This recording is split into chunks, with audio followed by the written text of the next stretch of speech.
ನಾನು ಇಂತಹ ಬ್ಲಾಕ್ ಮೇಲ್ಗೆಲ್ಲ ಹೆದರಲ್ಲ, ಅವರ ಹಿಂದೆ ಯಾರ ಕುಮ್ಮಕ್ಕಿದೆ ಅಂತ ಗೊತ್ತು. ದೇವರಾಜೇಗೌಡ ಆರೋಪಕ್ಕೆ ಮಾಜಿ ಸಚಿವ ಎಚ್.ಡಿ. ರೇವಣ್ಣ ಕೊಟ್ಟಿರುವಂತಹ ತಿರುಗೇಟಿದೆ. ಹಾಸನದಲ್ಲಿ ಈ ರೀತಿಯಾಗಿ ದೇವರಾಜೇಗೌಡ ಅವರಿಗೆ ಕೌಂಟರ್ ಕೊಟ್ಟಿದ್ದಾರೆ ಎಚ್.ಡಿ. ರೇವಣ್ಣ. ಅಶ್ವತ್ಥ ಕಾರನ್ನ ಅಡ್ಡಗಟ್ಟಿ ಕೊಲೆ ಯತ್ನ ನಡೆದಿತ್ತು, ನನ್ನನ್ನು ಮುಗಿಸುವುದಕ್ಕೆ ಪ್ಲಾನ್ ನಡೆದಿತ್ತು ಅಂತ ಹೇಳಿ ಎಚ್.ಡಿ. ರೇವಣ್ಣ ಆರೋಪವನ್ನ ಮಾಡಿದ್ದಾರೆ. ಹಾಸನದಲ್ಲಿ ಮಾಜಿ ಸಚಿವ ಎಚ್.ಡಿ. ರೇವಣ್ಣ ಅವರು ಕೊಟ್ಟಿರುವಂತಹ ಸ್ಫೋಟಕ ಹೇಳಿಕೆ ಇದು.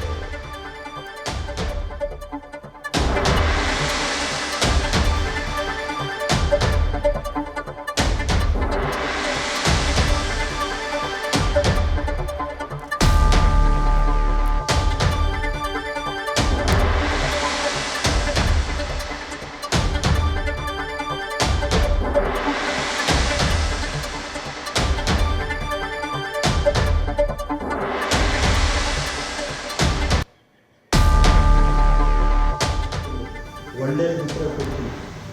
ಇಂಥ ಉತ್ತರ ಕೊಡಕ್ಕೆ ಹೋದರೆ ನನ್ನ 25 ವರ್ಷ 40 ವರ್ಷ ರಾಜಕಾರಣ ಮಾಡಿದ್ವಿ. ಅವ್ರು ನಮ್ಮ ಬಾಯಿ ಉತ್ತರ ಕೊಡೋಕೆ ಹೋಗಿ ನಾವು ಕೊಳ್ಳೋದು ಸರ್ ಹಂಗಲ್ಲ.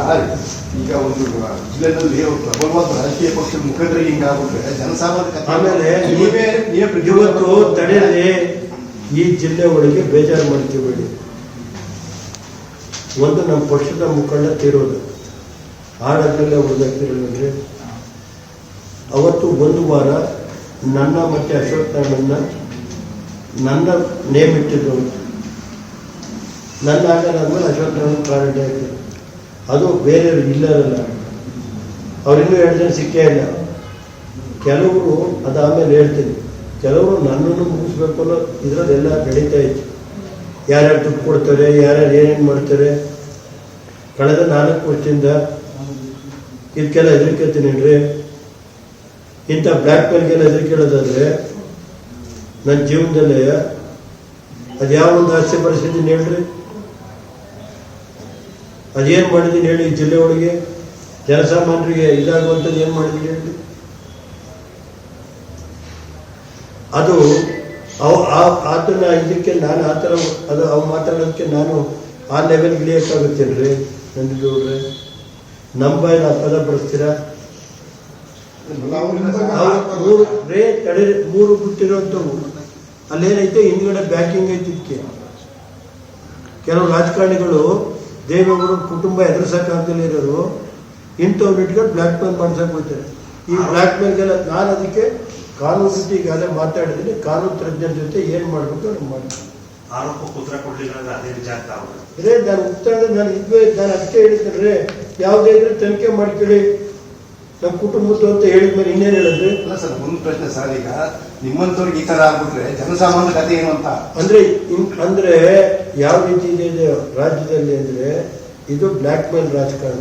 ಇಂಥವ್ರಿಗೆ ಕೆಲವು ರಾಷ್ಟ್ರೀಯ ಪಕ್ಷಗಳು ಹಿಂದ್ಗಡೆಯಿಂದ ಸಪೋರ್ಟ್ ಯಾರು ಕೊಡ್ತಾರೆ ಅಂತ ನನಗೆ ಗೊತ್ತಿದೆ.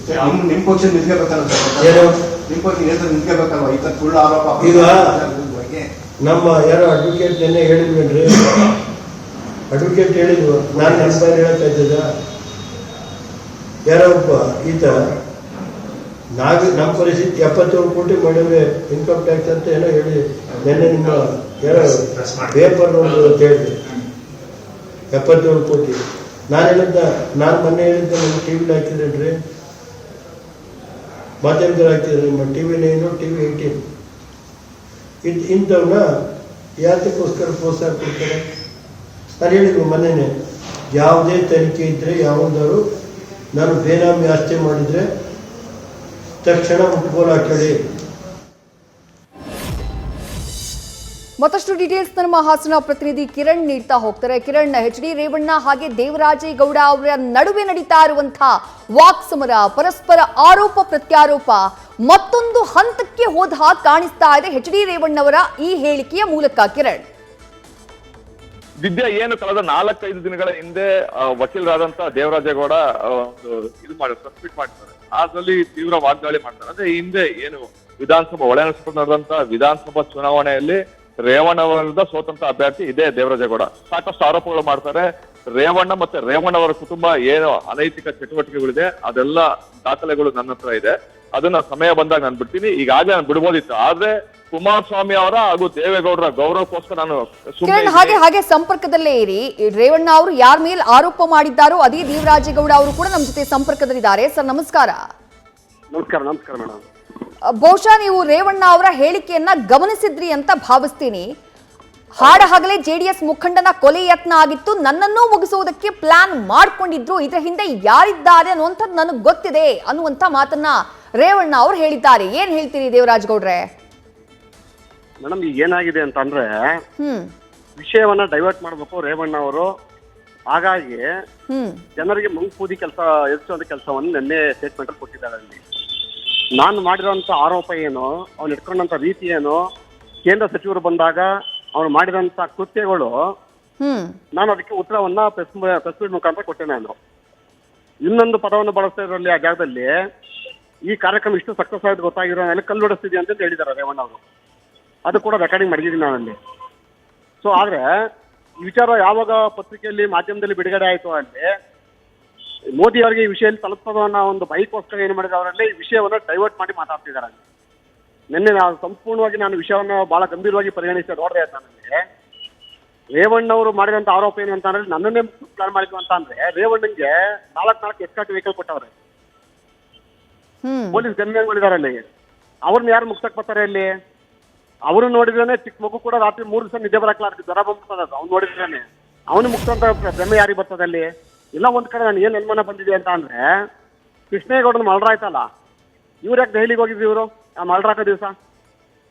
ಆಮೇಲೆ ದೆಹಲಿಲಿ ಯಾರು ಮಾಧ್ಯಮದಲ್ಲಿ ಯಾರು ಫೋಟೋ ತೆಗಿಲಿಲ್ಲ ಅಂದ್ರೆ ಕೂಡ ಅಲ್ಲಿ ಇವರೇ ಮೊಬೈಲ್ ಫೋಟೋ ತೆಗೆದ್ಬಿಟ್ಟಲ್ಲಿ ಇವರು ಇದಕ್ಕೆ ಟಿವಿ ಮಾಧ್ಯಮ ಕೊಡ್ತಾರೆ ಇವರಲ್ಲಿ. ಇವರು ಅಷ್ಟು ಸಾಕ್ಷ್ಯ ಕೂಡ ಅನ್ನೋದು ಅವಶ್ಯಕತೆ ಏನಿತ್ತು ಅಲ್ಲಿ?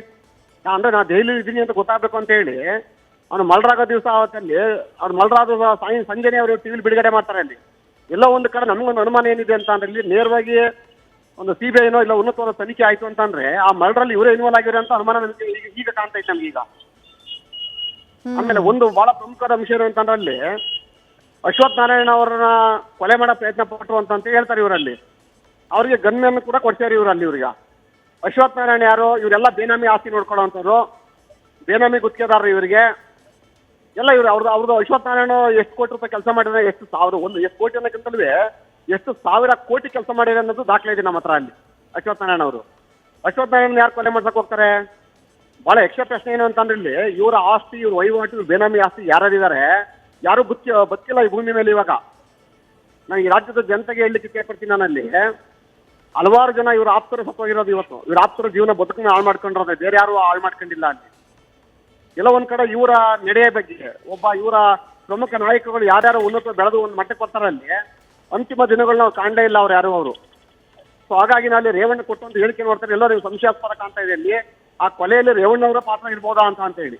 ಈಗ ದೇವರಾಜೇಗೌಡ ಅವರೇ, HD ರೇವಣ್ಣ ಅವರು ಈ ರಾಜ್ಯದ ಮಾಜಿ ಸಚಿವರು, ಜೊತೆಗೆ ಒಬ್ಬ ಪ್ರಭಾವಿ ರಾಜಕಾರಣಿ ಕೂಡ. ಹಾಗೆ ಸುಮ್ಮನೆ ಆರೋಪ ಮಾಡಿದ್ರೆ ನಿಲ್ಲತ್ತಾ ಅಂತ ಹೇಳಿ ಏನ್ ಸಾಕ್ಷಿಗಳನ್ನ ಇಟ್ಕೊಂಡು ನೀವು ಆರೋಪ ಮಾಡ್ತಾ ಇದ್ದೀರಿ?